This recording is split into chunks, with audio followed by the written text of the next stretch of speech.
Et donc aujourd'hui, j'aimerais qu'on regarde ensemble au deuxième aspect de notre mission qui est d'aimer notre prochain. Et pour mon partage de ce matin, j'aimerais vraiment qu'on puisse lire ensemble un texte incroyable qui se retrouve dans l'Épître de Jean.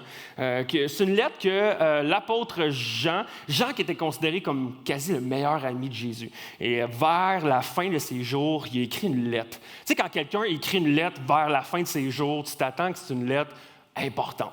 Et dans cette lettre-là, il marque quelque chose, en fond, il décrit quelque chose d'important que j'aimerais qu'on lise ensemble. Ça se trouve dans 1 Jean 4, versets 7 à 21. Donc, on va lire ça ensemble, puis ça va être vraiment le passage de base de mon partage de ce matin. Donc, vous êtes prêts à ce qu'on lit ensemble?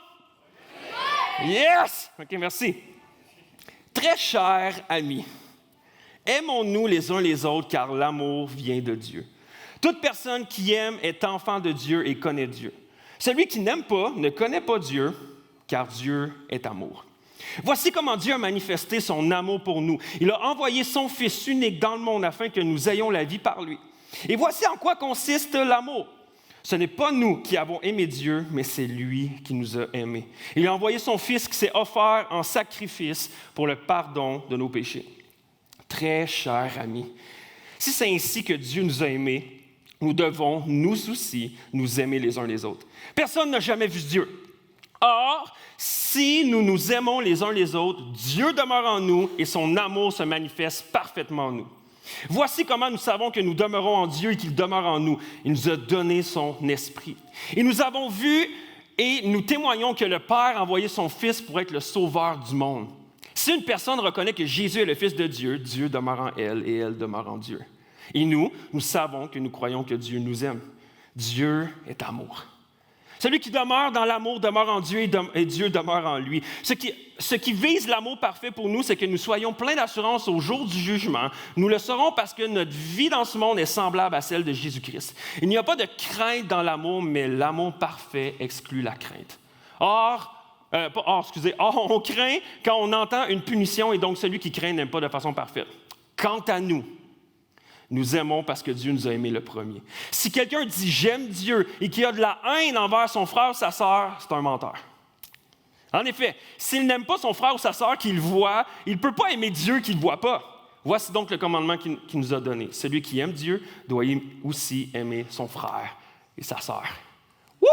Gros passage ce matin, on va regarder ça ensemble sur qu'est-ce que ça veut dire pour nous, pour notre communauté, Actes 21. J'aimerais ça qu'on prie ensemble pour remettre ce temps-là à Dieu, puis par la suite, on va se lancer ensemble.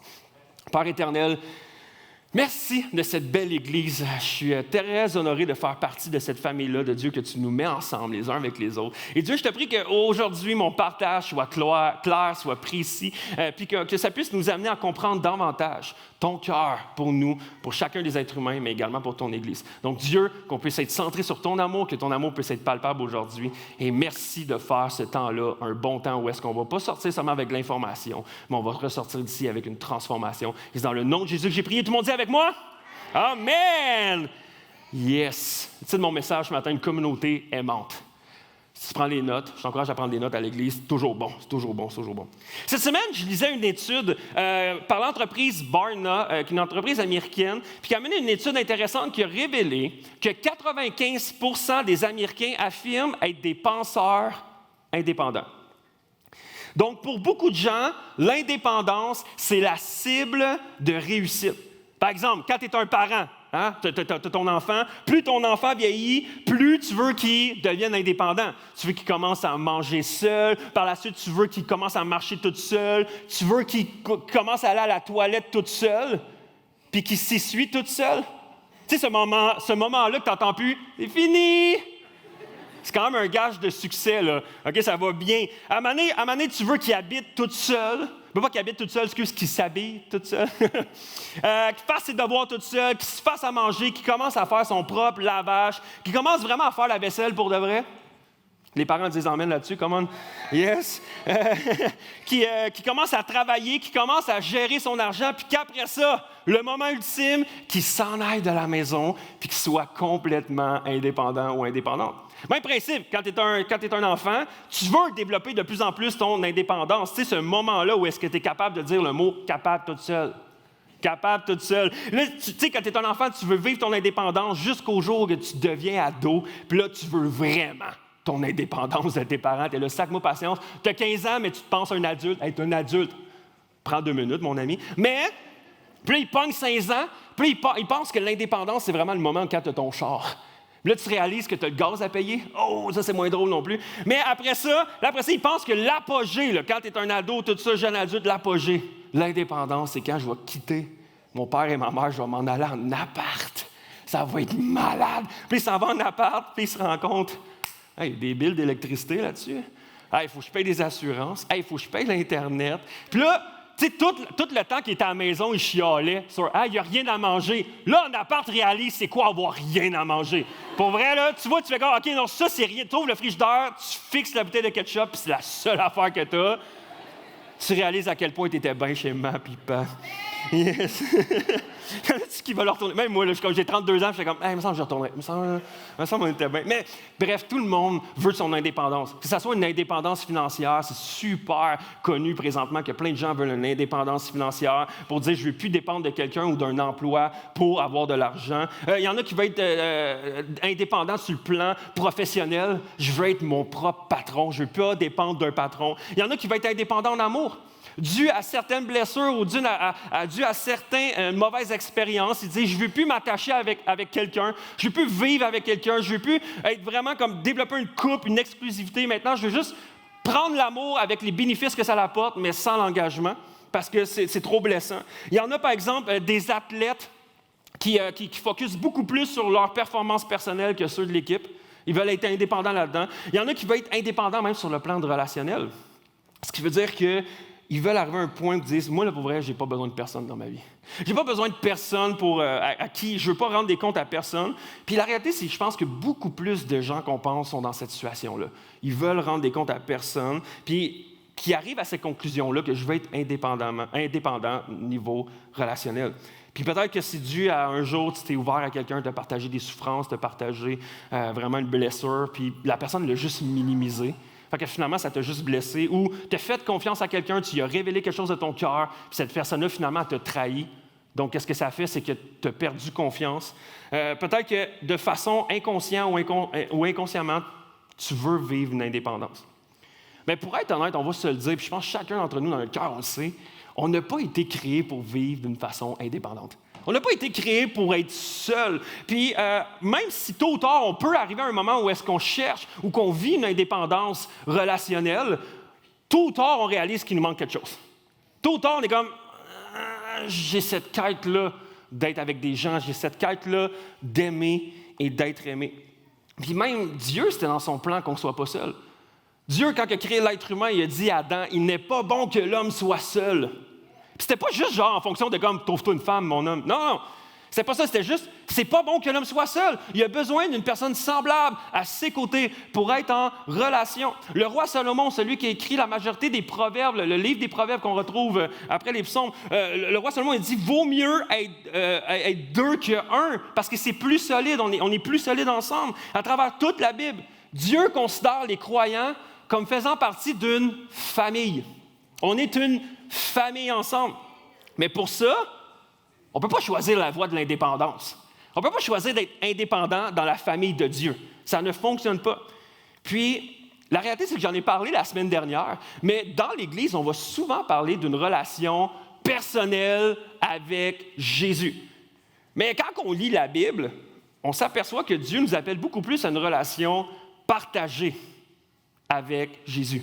Qu'on partage cette relation-là avec les uns les autres. Donc, Dieu nous a conçus pour être pas dépendants, pas indépendants, mais d'être interdépendants, de dépendre des uns des autres, de dépendre de lui, puis dépendre des uns et des autres, des gens autour de nous. Puis le Nouveau Testament est rempli de rappels avec les uns les autres. Aimez-vous les uns les autres. Encouragez-vous les uns les autres. Offrez-vous l'hospitalité les uns les autres. Soyez doux les uns envers les autres. Mais beaucoup de gens se contentent plutôt de tolérez-vous les uns les autres, ou peut-être même ignorez-vous les uns les autres. Souvent, c'est ça des fois qu'on va beaucoup plus partager. Mais la meilleure manière, selon moi, d'expérimenter Dieu, c'est parce que notre foi est connectée à Dieu, mais également à l'Église, puis aux gens autour de nous. Parce que nous sommes l'Église. C'est ça notre thématique, c'est ensemble on est l'Église. L'Église, ce n'est pas un bâtiment, c'est des gens. Donc si tu dis, ouais, moi je fais partie de l'Église, mais tout seul, pas ça l'Église. C'est pas ça l'Église. Et pour le temps qui me reste pour les prochaines minutes, j'aimerais vous partager mon cœur envers l'esprit de communauté que nous sommes appelés à avoir à Acts 21. Alors qu'on dit que Acts 21 existe pour nous inspirer à aimer notre prochain, à s'aimer les uns les autres, j'aimerais qu'on regarde dans le texte qu'on a lu de 1 Jean 4, comment c'est appelé à nous définir. Premièrement, l'amour qui nous fait connaître. L'amour qui nous fait connaître. Acts 21 a ouvert ses portes il y a environ 12 ans. Ça fait quand même longtemps, là. 12 ans. Qui était là au moins dans la première ou deuxième année à main levée? OK, quand même. Quand même. OK, c'est vraiment encourageant, ça. OK. Lors de la grande ouverture à Acts 21, on savait que le Québécois moderne, le Québécois, était frileux d'aller à l'Église. Des fois, l'Église n'a pas eu toujours une bonne réputation. Donc, les gens, des fois, sont frileux d'aller dans une Église. Ça peut être gênant, ça peut être malaisant, puis ça, je le comprends. Mais une des stratégies de croissance que Acts 21 a voulu avoir au départ dans l'implantation d'Église il y a 12 ans, c'était de rendre l'Église le moins confrontant possible. Oui, on voulait une accueil chaleureuse. Oui, on voulait que les gens sachent que, OK, bienvenue à l'Église, tout ça. Mais le but, c'était de limiter sensiblement, pas trop de relations, pas trop de contacts pour qu'une personne soit en mesure d'aller à Acts 21, de pas trop être choqué par ce qui se passe, s'asseoir, sans que trop plein de monde vienne y parler, comme « Hey, salut, comment ça va? C'est qui? Qu'est-ce que tu fais? » là. Mais que la personne soit... La seule confrontation qu'elle ait, c'est envers la louange, le temps qu'on chante des chansons, et le message de la bonne nouvelle de Jésus. Et que par la suite, la personne soit capable de ressortir, ni vu ni connu, puis de retourner à la maison et de réfléchir sur qu'est-ce qu'elle a entendu, sur qu'est-ce qu'elle a vécu à l'Église. Donc, le but, c'est de mettre le moins de barrières possible à ce que la personne se ferme au message qu'on entend. Et la réalité, c'est que ça a fonctionné super bien. En quelques mois, Acts 21 a passé de 100 à 300 personnes. Ça a continué de grandir. Après ça, on a parti un campus à Magog, et là, il y a des gens qui sont partis à Magog, puis après ça, l'Église s'est renflouée encore ici. Donc, ça a fonctionné. Mais, qu'est-ce que ça crée également? C'est qu'il y a des gens qui pouvaient venir à Acts 21 pendant 1 mois, 3 mois, 6 mois, 1 an. Je parlais avec une personne cette semaine. Elle me dit, Jason, je suis venu à Acts 21 pendant 1 an. Et j'ai eu aucune discussion avec personne. Et moi, je trouve ça plate. Je me dis, voir qu'on est appelé à être une famille, voir qu'on va à l'Église, mais que ça prend 1 an, pas 1 an, mais ça peut prendre 3 mois, 6 mois, 1 an avant que quelqu'un vienne te voir et s'intéresse à toi. Pour moi, ça, c'est inacceptable. C'est comme si je t'invite dans un souper de famille, puis ça prend 3 mois, puis qu'à chaque semaine, on fait des soupers de famille, puis ça fasse 3 mois, 6 mois avant que je fasse comme « Salut, ça va? » Moi, c'est Jasmin. Ça serait ridicule, hein? La réalité, c'est qu'on a vécu ça quelquefois dans l'Église. Puis, je comprends, puis le but, c'est que ça a été super une belle stratégie. Mais si je suis honnête en vous partageant mon cœur de pasteur, c'est que tôt ou tard, avec le temps, on a fini par en souffrir. L'Église a fini par en souffrir. Puis je pense qu'on n'accomplit pas vraiment qui on est appelé à être en tant qu'Église qui a maintenant 10, 11, 12 ans d'années. Comme à un moment donné, on est appelé à être une famille vraiment. 1 Jean 4, verset 19 dit « Quant à nous, nous aimons parce que Dieu nous a aimés le premier. » Romains 5, 8 nous dit ceci. « Mais Dieu prouve son amour envers nous, en ce que lorsque nous étions encore pécheurs, Christ est mort pour nous. » La Bible nous dit, OK, qu'avant même qu'on ait conscience que Dieu existait, avant même qu'on ait un intérêt envers lui, avant même qu'on mette notre foi en lui, alors qu'on n'était même pas attaché, on n'avait jamais visité d'église, la Bible nous dit que Dieu nous connaissait personnellement, puis qu'il nous a choisi de nous aimer le premier. Dieu nous a aimés avant même que nous, on ait de l'affection envers lui. Chaque être humain est connu personnellement de Dieu. La Bible nous dit que Dieu connaît même le nombre de cheveux qu'on a sur la tête. Il y en a que Dieu en connaît un peu moins, là, parce qu'il en a un peu moins. Mais la Bible nous dit que Dieu nous connaît tellement, il y a tellement une affection envers nous qu'il connaît le nombre de cheveux qu'on a sur la tête. Ça, c'est de l'affection. Alors que Dieu connaît et s'intéresse tellement à l'être humain, mon cœur de pasteur pour Acts 21, c'est qu'on puisse autant s'intéresser à l'être humain que Dieu s'intéresse. On va faire de quoi? Prends 2 secondes. Tourne-toi, regarde la personne en derrière toi. Go, suite. Tourne-toi, regarde la personne derrière toi. OK. Finalement, tout le monde se retourne, fait que personne ne se voit, là. OK. J'ai pris la personne derrière toi parce que il y a peut-être moins de chances que tu la connaisses, OK?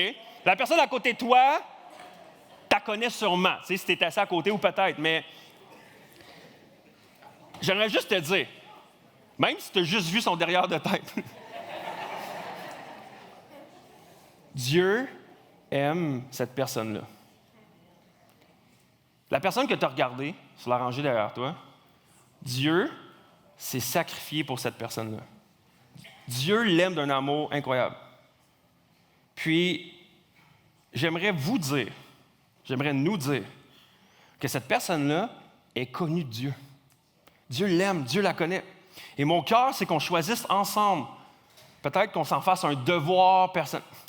Je n'ai pas devoir, qu'on s'en fasse un désir personnel que dans la prochaine année, que les gens autour de nous ne soient pas seulement connus de Dieu, mais soient connus de nous.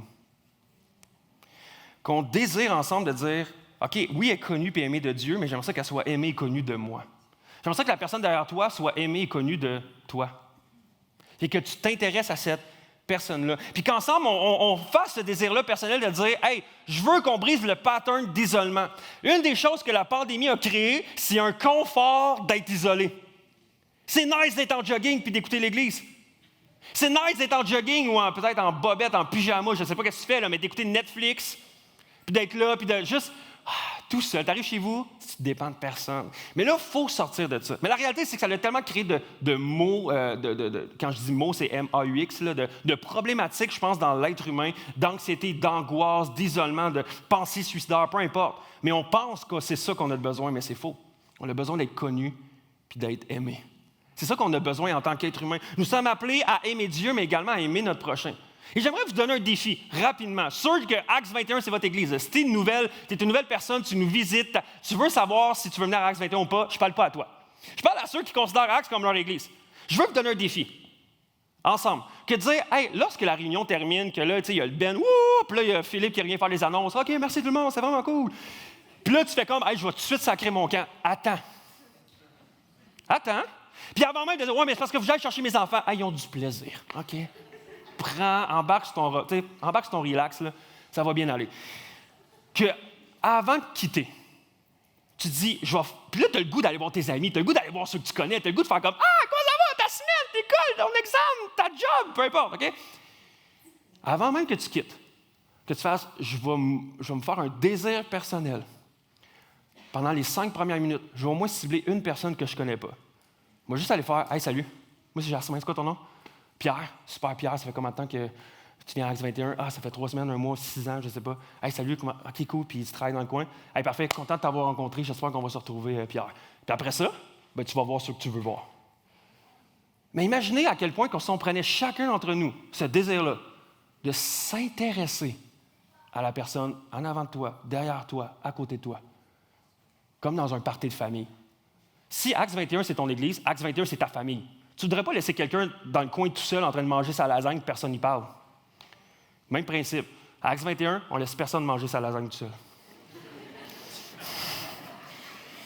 Si tu viens à Acts 21, peut-être que ça fasse 10 ans ou que ça fasse 6 mois, 3 semaines, 3 jours. Peut-être pas 3 jours, parce qu'une semaine. Que tu sois, c'est sûr que tu vas être connu, puis tu vas être aimé. Puis nous, c'est ça qu'on veut être. On veut que tu t'attaches à la communauté. On veut que tu t'attaches à nous. Puis je le sais que là où il y a des hommes, là où il y a des femmes, là où il y a des êtres humains, ben il y a des conflits. Il y a des blessures. Il y a des malentendus. Puis la réalité, c'est qu'on va se le dire, parce que peut-être qu'on en connaît, plusieurs personnes, suite à des conflits, suite à des blessures avec d'autres personnes, ils ne veulent plus s'attacher à l'Église. Parce qu'ils disent, c'est juste du monde imparfait. Comme toi. C'est juste du monde imparfait, puis ils ne veulent pas s'attacher à l'Église par peur d'être blessés à nouveau. Peut-être qu'ils ont vécu du rejet, ils ont vécu des blessures, puis fait comme, ah, je veux plus. Ils ont une réticence à venir à l'Église par peur d'être rejetés. Peut-être même que tu es ici ce matin, puis c'est toi, ça. Puis tu viens à Acts 21, puis t'aimes ça, la louange, tu dis, ah, c'est bon, les messages sont encourageants, mais tu ne veux rien en avoir avec la communauté. Tu rentres en retard, puis tu repars d'avance. Pour être sûr que tu vas avoir aucun lien avec des personnes. Parce que tu as peur que quelqu'un vienne te voir et fait comme, hey, salut, comment ça va? Ça va, Antoine? Hey, content de te voir. Vraiment content d'être. Hey, comment ça va? Puis tout ça, puis comme, non, moi, les relations, je me bloque. Je ne veux pas être blessé. Mais si c'est toi ce matin, ça, j'aimerais t'encourager humblement. Laisse-nous une chance. Laisse-nous une chance de recommencer cette relation-là avec toi. C'est le même principe que qui ici a déjà été dans un restaurant puis qui n'a soit pas aimé la nourriture ou qui n'a pas aimé la bouffe? Qui n'a pas aimé la nourriture ou le service, excusez. C'est déjà arrivé. OK. Je suis convaincu que si ça t'est déjà arrivé, jamais t'as fait ce restaurant-là dégueulasse. Dégueulasse, c'est fini. Je ne vais plus jamais au resto. Tous les restos, toute la dompe, j'y vais jamais. Personne n'a fait ça. Tu fais comme, depuis ce temps-là, je mange mes sandwichs puis je suis satisfait. Non.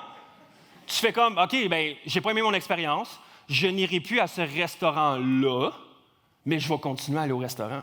Mais il y a des gens, qu'est-ce qu'ils ont fait avec l'Église? Qui ont fait, je suis allé à telle église, j'ai pas aimé mon expérience, c'est fini les églises. Là, je suis là, hey, calme-toi, là.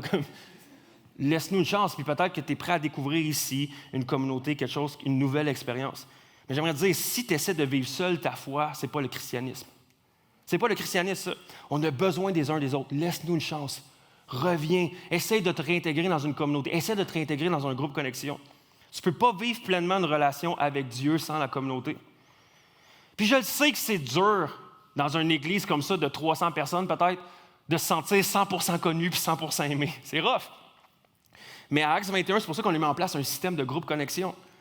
Puis on n'a pas réinventé la roue, là. Depuis l'Ancien Testament où que Moïse séparait le peuple en petits groupes avec des leaders, jusqu'aux Actes des Apôtres, où est-ce que là, lorsque l'Église a commencé, ils se réunissaient ensemble dans des grands rassemblements, mais ils se réunissaient ensemble également dans des maisons pour manger ensemble, pour prier les uns avec les autres, pour s'édifier, s'encourager, lire la Bible ensemble, se reprendre même, s'encourager, mais également se partager la bonne nouvelle de Jésus qu'on a besoin d'entendre semaine après semaine après semaine.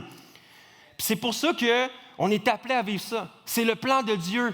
L'Église, c'est le plan de Dieu pour chacun d'entre nous. Donc, on doit participer à une communauté. Et mon cœur pour moi, c'est que, pas pour moi, pour l'Église, puis pour moi aussi, en fait, je fais partie de l'Église, mais c'est que vous puissiez faire partie d'une communauté, d'un groupe connexion. Puis à Acts 21, on a des groupes connexion. Des gens qui se rassemblent. Mardi soir, mercredi soir, jeudi soir, lundi soir, mercredi matin. On a des groupes de matin également, tout ça. Puis, que tu puisses faire partie d'un groupe connexion. Puis, le but, c'est de développer une communauté, développer des gens que tu connais. C'est sûr que, tu sais, connaître les 300 personnes ici, c'est intense, là. J'aimerais ça vous connaître tous personnellement, mais je n'ai pas cette chance-là. Mais connaître 10 personnes, c'est bon. Puis en connaître après ça 3 davantage. Puis une davantage même dans ce petit groupe-là. Mais je veux te dire, si tu fais d'Acts 21 ton Église, pour moi, c'est impossible que tu fasses d'Acts 21 ton Église ou que tu veux vivre une foi chrétienne, mais que tu ne sois pas attaché à un petit groupe. Pour moi, ça ne peut pas fonctionner. On a besoin des uns des autres. Donc, si c'est toi, j'aimerais t'encourager à penser sérieusement à te joindre à un petit groupe connexion. Puis il y a plusieurs manières puis il y en a de tout type, pour les jeunes adultes, pour les jeunes parents, pour les femmes. Il y en a, peut-être qu'on va en partir prochainement pour juste des hommes également. On en a, il y a même les ados se rassemblent dans des crews. On a plein de choses comme ça pour différents types d'âges, pour différents types de personnes. On a les mamans qui se réunissent ensemble le mercredi matin. Pour vrai, il y a plein de possibilités. Mais il y a plein de possibilités pour toi, pour pas que tu restes seul. Puis mon but, c'est que tu ne sois pas isolé, mais que tu fasses partie d'une petite communauté. Donc, il y a plein de manières que tu peux t'inscrire. Il y a par l'application mobile d'Acts 21 que j'ai parlé tantôt. Il y a par le site internet acts21.com, puis tu vas dans l'onglet Connexion. Tu vas pouvoir joindre un groupe Connexion ou à la table d'information à la sortie. Mais à partir de maintenant jusqu'à la fin, je veux que tu puisses considérer ça. C'est-à-dire, OK, je vais arrêter de m'isoler, puis je vais commencer à aller à un groupe. Ça peut être vie renouvelée même le mardi soir, qui est considéré comme un groupe connexion. Mais tu ne peux pas rester seul. Puis je t'en supplie, ne reste pas seul. On veut t'aimer. On veut que tu sois connu. Puis on veut que tu sois aimé. Puis tu sais, un groupe connexion, c'est pas juste comme « Bonjour, bonjour. Ouais, OK, aujourd'hui, on va ouvrir notre Bible, on va regarder dans Jean 13. On va lire Jean 13. » Non! Ça peut être comme « Hey, on va jouer au mini-pot aujourd'hui. Hey, OK, on fait un pique-nique samedi soir. OK, on fait tel... » Tu peux faire plein d'activités. Le but, c'est d'avoir une communauté, pas une étude biblique, là. Le but, c'est de développer ensemble une relation, puis d'être connu, puis d'être aimé, puis d'être supporté, puis de vivre l'esprit de famille. D'avoir des relations vraies et authentiques. Puis si tu veux être une communauté qui aime, si on veut ensemble être une communauté qui aime et qui s'aime les uns les autres, bien, on doit être en relation. Puis de relation, bien, ça nous étire. Mais Je suis convaincu que ça vaut la peine. Mais pour ça, il va falloir mettre de côté nos craintes. Il va falloir mettre de côté nos craintes. Et c'est mon deuxième point. L'amour qui exclut la crainte. 1 Jean 4,18 nous dit, on a lu ça tantôt, il n'y a pas de crainte dans l'amour. L'amour parfait exclut la crainte. Au moment où Jean mentionne que l'amour exclut la crainte, c'est que certains croyants à ce moment-là aimaient vraiment Dieu, croyaient en Jésus, mais à cause de leur mauvais comportement, à cause de leur péché, à cause qu'ils continuaient de faire des mauvaises choses et qu'ils avaient des péchés, ils avaient peur que la journée qu'ils allaient se retrouver devant Dieu et qu'ils allaient devoir rendre des comptes, que Dieu allait les exclure. Que Dieu allait faire comme, non, finalement, tu n'es pas mon enfant, je t'exclus de ma famille. Et là, Jean fait comme, hey, non. Tu n'es pas aimé de Dieu à cause de tes exploits, mais à cause de l'ultime exploit de Christ à la croix. Et ça, c'est important. C'est important, tu n'es plus, je pointais ici, mais c'est parce que je pense que j'avais mis la quote, mais finalement, non. Des choses qui arrivent. Fait que je vais répéter. Tu n'es pas aimé à cause de tes exploits, mais à cause de l'ultime exploit de Christ à la croix. Donc, si tu as pleinement ta foi en Christ, sois sans crainte. Parce que là où il y a l'amour, il n'y a pas de crainte. Et Dieu dit, hey, pense pas que genre par tes exploits ou par qui tu es, il faut que tu sois une personne extraordinaire, puis là, tu impressionnes Dieu. Non, tu ne pourras pas impressionner Dieu. Christ a impressionné Dieu à ta place, puis c'est fait. Donc, à ce moment-là, sois sans crainte, viens vers moi, je t'aime d'un amour incroyable. Comme on l'a vu la semaine passée, par la grâce et la vérité. Dieu nous aime, nous a donné sa grâce. Donc, si tu vis et tu ressens l'amour de Dieu de façon personnelle, mais également dans le cadre d'une communauté, j'aimerais dire même à toi, sois sans crainte que lorsque tu vas te retrouver devant Dieu, tu vas pouvoir vivre pleinement l'amour que tu as connu au sein de notre communauté, puisque l'amour bannit la crainte. Et mon cœur pour Actes 21, c'est que l'on crée ensemble une atmosphère d'amour. C'est qu'ensemble, on crée une atmosphère d'amour si vraie, si authentique, si palpable, qu'une personne va être sans crainte de visiter notre Église et d'appartenir à notre Église à cause de l'amour et l'affection. Et notre amour, notre affection, les uns envers les autres, ne sera pas basé sur le bon comportement ou le mauvais comportement de quelqu'un, mais va être basé sur l'amour et la grâce de Christ qui est envers nous. Et c'est ça que je rêve pour notre Église, c'est ça que je souhaite pour notre Église. Alors que je partage Dieu des fois aux gens de mon entourage, alors que je partage l'idée, puis je joue au volleyball, OK? Puis ça, c'est beaucoup ma communauté où est-ce que je suis beaucoup avec des non-croyants. Puis ça m'est arrivé à plusieurs reprises d'inviter des gens à l'église, puis même encore dernièrement, je parlais avec quelqu'un et disais « Hey, dimanche, tu devrais venir à l'église. Tu devrais venir à Actes 21, venir voir qu'est-ce que c'est. » Puis la personne me dit « Ouais, mais c'est pas pour moi vraiment l'église, c'est pas ma place l'église. » Puis je suis comme « De quoi c'est pas ta place? » « Ben oui, c'est ta place, tu peux venir. »« Ouais, mais Jasmin, tu comprends pas. J'ai un passé. » Moi aussi, j'ai un passé. Ouais, mais non, mais Jasmin, c'est parce que j'ai fait quand même beaucoup d'erreurs. Je dis ça de même, mais je suis sûr que j'en ai fait plus que toi. J'ai fait des erreurs. Ouais, mais tu sais, j'ai encore des choses à changer puis à transformer. Moi aussi, jour après jour, j'ai encore des choses à changer puis à transformer dans ma vie. Ouais, mais moi, je suis pas parfait comme vous autres, là. Puis je fais comme, hey boy, si tu savais. Acte 21 n'est pas reconnu pour sa perfection, là. mais j'en ris, mais en même temps, ce genre de conversation-là, ça me blesse. Ça me blesse, mais ça me déçoit. Ça me déçoit parce que je me dis, voici pourquoi ça me déçoit. Je me dis que sa réponse, puis je suis sûr que déjà certains d'entre vous avez déjà reçu cette réponse-là de gens autour de vous. Je ne suis pas assez parfait, je ne suis pas assez une bonne personne, j'ai des choses à transformer, j'ai encore des addictions, j'ai encore des dépendances, je ne peux pas aller à cette église-là ou quoi que ce soit. Mais quand les gens répondent comme ça me pousse à comprendre que nos églises envoient souvent le mauvais message. On n'envoie vraiment pas de bon message. Alors qu'une simple invitation à quelqu'un de venir dans une église, d'appartenir dans une communauté, de nous connaître tout ça, puis qu'une invitation à venir voir qui c'est Jésus, c'est quoi l'église, et que la première réponse que la personne me dit, c'est pas ma place là, il y a sûrement quelque chose qu'on fait de mauvais. Il y a sûrement quelque chose que, si ta première réaction, la première réaction que ça produit chez quelqu'un quand tu l'invites, qui dit « Ouais, mais j'ai des problèmes », peut-être que c'est parce que nous, en tant qu'Église, on n'est pas assez honnête envers les autres pour dire à quel point que nous aussi, on a des problèmes. On laisse prétendre qu'on est des gens parfaits quand on sait très bien qu'on n'est pas parfait. Qu'on n'est pas parfait. Si la première réaction que ça produit lorsque tu invites quelqu'un à l'église, c'est de dire « Ouais, mais je fais plein d'erreurs. » Tu sais, moi, ce que je dis, je suis là, « Hey, OK, mettons que tu me vois comme un pasteur, là, je suis supposé être un genre de chrétien professionnel, là, OK? Je peux te dire que hier, j'ai fait des erreurs, qu'aujourd'hui, je vais encore faire des erreurs, puis je vais encore faire des erreurs demain. J'ai besoin de la grâce de Dieu comme tout le monde. Vous avez besoin de la grâce de Dieu, les gens ont besoin de la grâce de Dieu puis de son amour.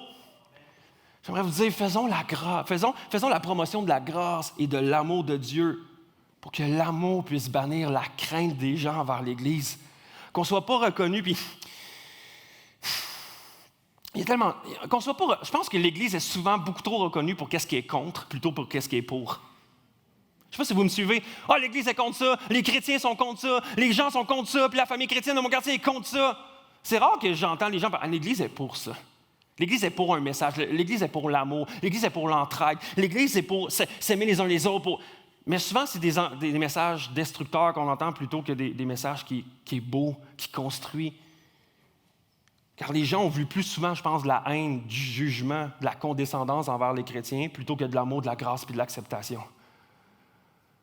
Puis je pourrais aller plus loin là-dessus, là, mais je vais me calmer parce que... Ah! OK! Marc, pars-moi pas! Je vais juste dire que... Je vais le dire quand même, mais... Des chrétiens qui juste partent sur les réseaux sociaux, est-ce que ce que vous partagez, c'est un message d'amour, d'acceptation, de grâce ou de crainte, de condescendance, de jugement? Puis ça brise mon cœur à chaque fois. Moi, à chaque fois que je vois un chrétien faire des mauvais commentaires sur les réseaux sociaux, puis qui chiale sur le gouvernement, puis c'est tous des crétins, puis regardez toutes les erreurs qu'ils ont fait, puis tout ça. Toi, tu fais-tu des erreurs? Puis est-ce que je suis là sur Facebook, qu'est-ce que Martin de Acts 21, qu'est-ce qu'il a fait tellement que c'est un crétin? Je fais pas ça! Sur ça. Pour vrai, non, mais ça vient me chercher parce que je me dis, après ça, on se demande pourquoi les gens ne veulent rien savoir de l'Église. Jean va dire ceci. Merci. Mais moi, ce que je fais, c'est que j'ai delete. Je fais comme je ne veux plus voir ça. J'aime pas ça. Si quelqu'un dit « j'aime Dieu » et qu'il a de la haine envers son frère ou sa sœur, c'est un menteur. En effet, s'il n'aime pas son frère ou sa sœur qu'il voit, comment peut-il aimer Dieu qu'il ne voit pas? Voici donc le commandement qu'il nous a donné. Celui qui aime Dieu doit aussi aimer son frère ou sa sœur. Comment tu peux avoir de la haine, de la condescendance, l'indifférence envers la personne à côté de toi, même dans une salle ici à l'église, puis dire après ça, « Seigneur, prends ma louange. Oh Dieu, tu pardonnes et tu donnes ta grâce à... » On va chanter ça tantôt. « À tous ceux, toi je t'haïs. Oh, toi je t'aime pas. Oh Dieu, t'es tellement bon. » Ça marche pas. Ça marche pas.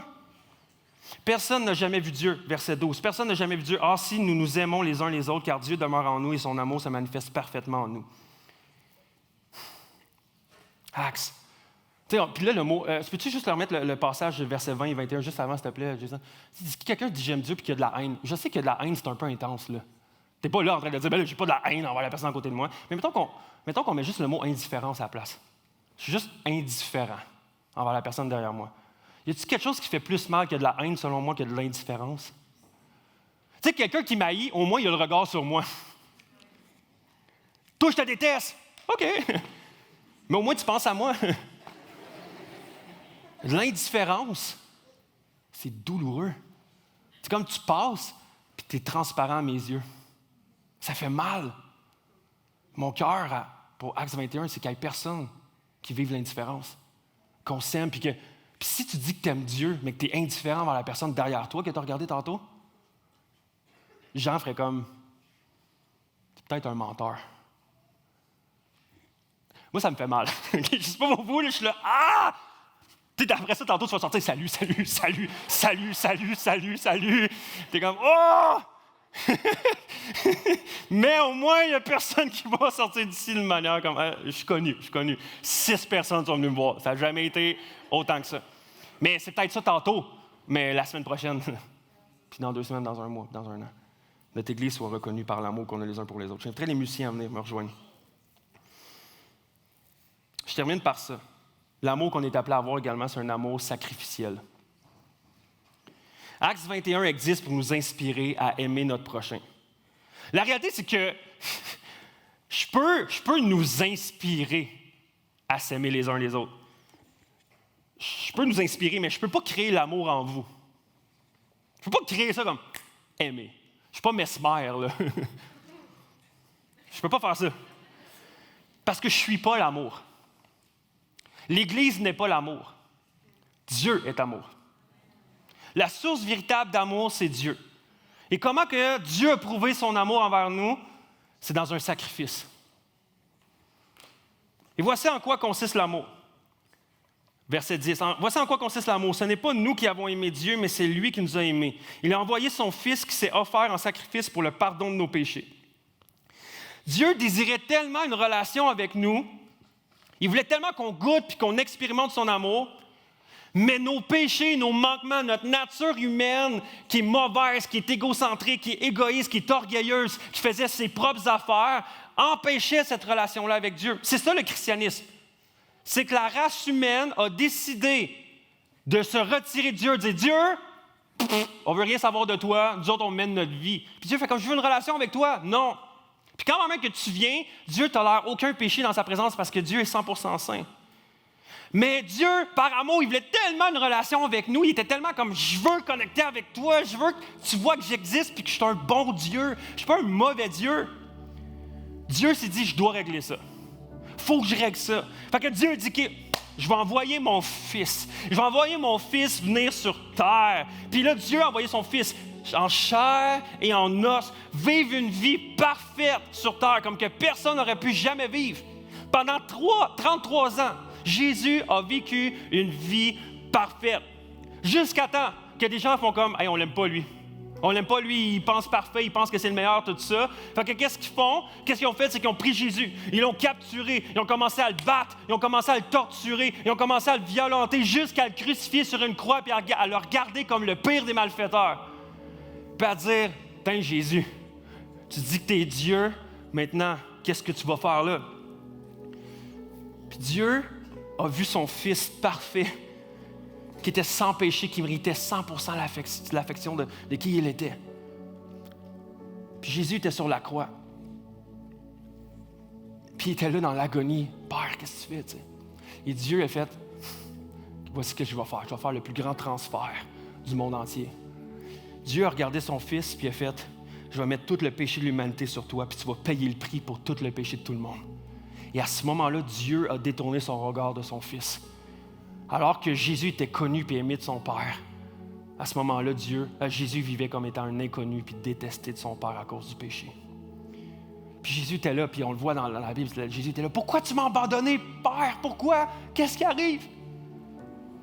Puis Dieu a fait, tu vas mourir pour tous les êtres humains. Mais ça, c'est à cause de mon amour que j'ai pour l'être humain. Je veux vraiment que tu vas mourir pour eux. Et là, ce que ça fait, c'est que Jésus est mort sur la croix. Ils l'ont mis dans un tombeau. Ils l'ont mis là pendant 3 jours. 3 jours plus tard, ils sont allés voir le tombeau était vide. Le tombeau était vide. Jésus, à ce moment-là, est ressuscité.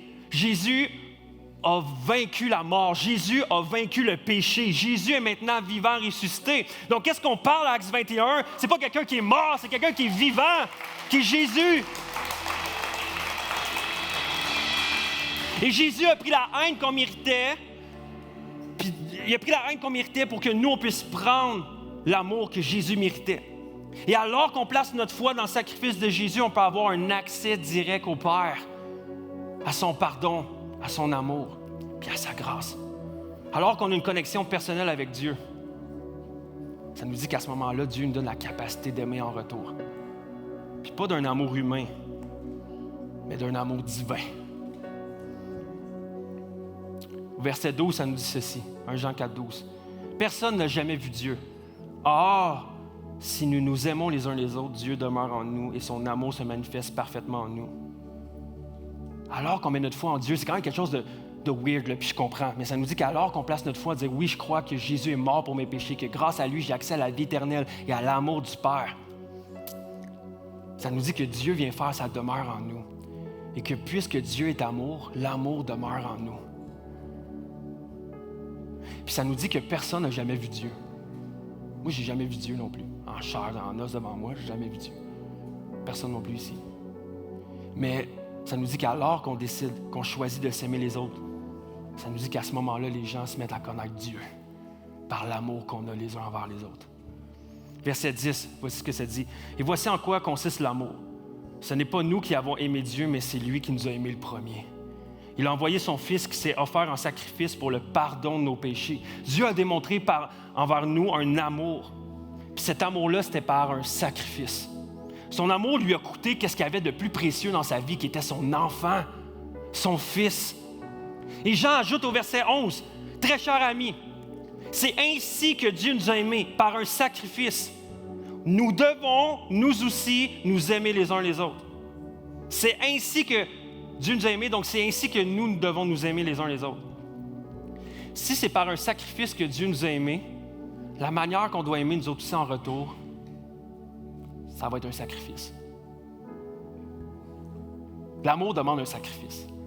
L'amour demande un sacrifice que tu sacrifies qui en premier? Toi. Tu sacrifies ton confort, tes désirs personnels, tes satisfactions, ton côté plus égoïste. Tu mets ça de côté et tu dis, je décide de m'offrir à quelqu'un.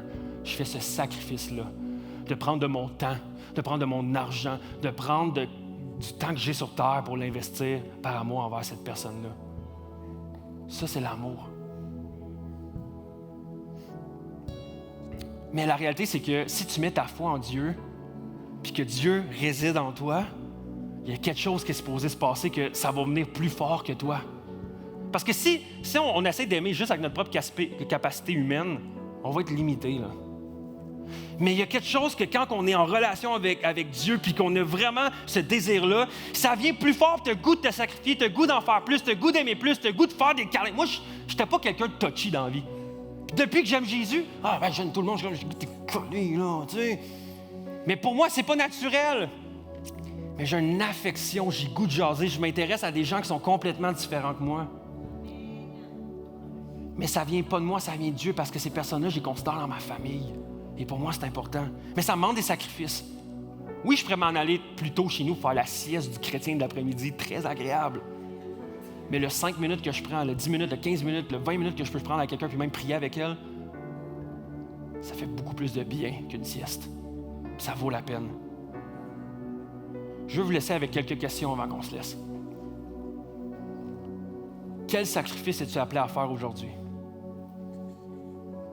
Premier sacrifice, peut-être c'est d'accepter l'amour, d'accepter le sacrifice de Jésus, d'accepter son pardon, puis de choisir de suivre pleinement Jésus. De dire peut-être qu'aujourd'hui, tu es là, tu dis que tu ne crois pas tant en Dieu ou tu ne crois pas vraiment en Jésus, mais suite à ça, tu entends ça et tu te dis, OK, si Dieu est tellement amour, oui, je veux accepter, oui, je veux mettre ma foi en Jésus, oui, je veux croire. Puis tu es là souvent, ouais, mais qu'est-ce que je dois faire?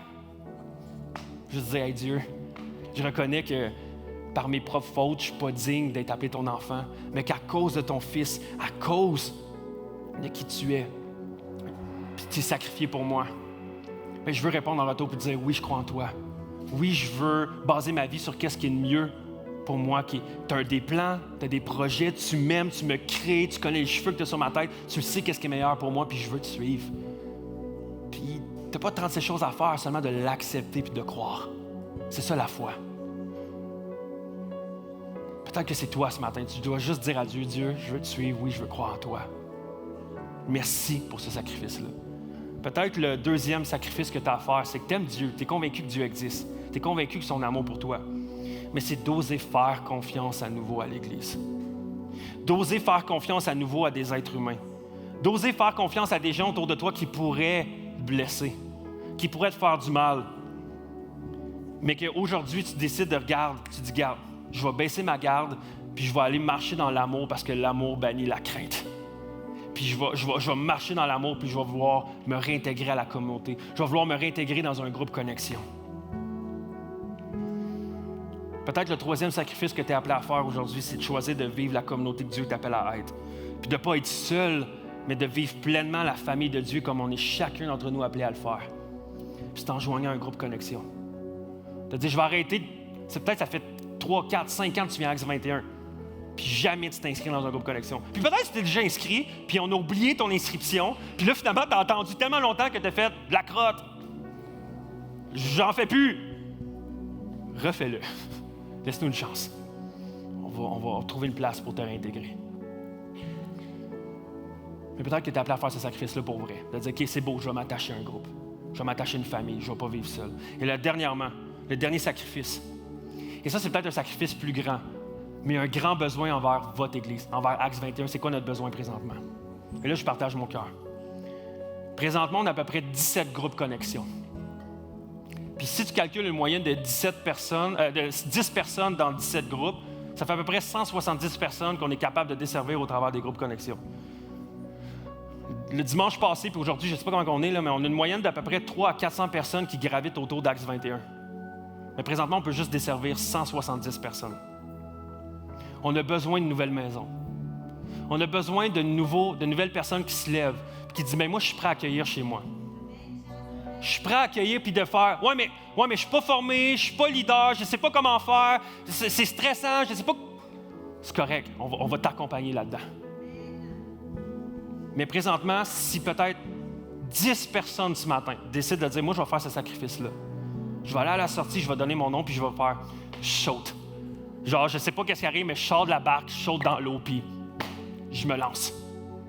On va t'accompagner, puis on va développer avec toi des outils pour animer ce groupe-là. Mais grâce à toi, il y a peut-être 10 autres personnes, 15 autres personnes qui vont pouvoir développer une communauté. Seulement grâce à toi.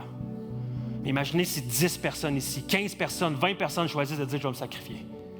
Je vais sacrifier le confort de ma maison. Je vais sacrifier vraiment qu'il va falloir que je fasse le ménage à chaque semaine. Moi, pour vrai, j'aimais ça. À chaque fois qu'on a qu'il y a du monde qui est chez nous, là, tabarouette que c'est propre. C'est une bonne affaire.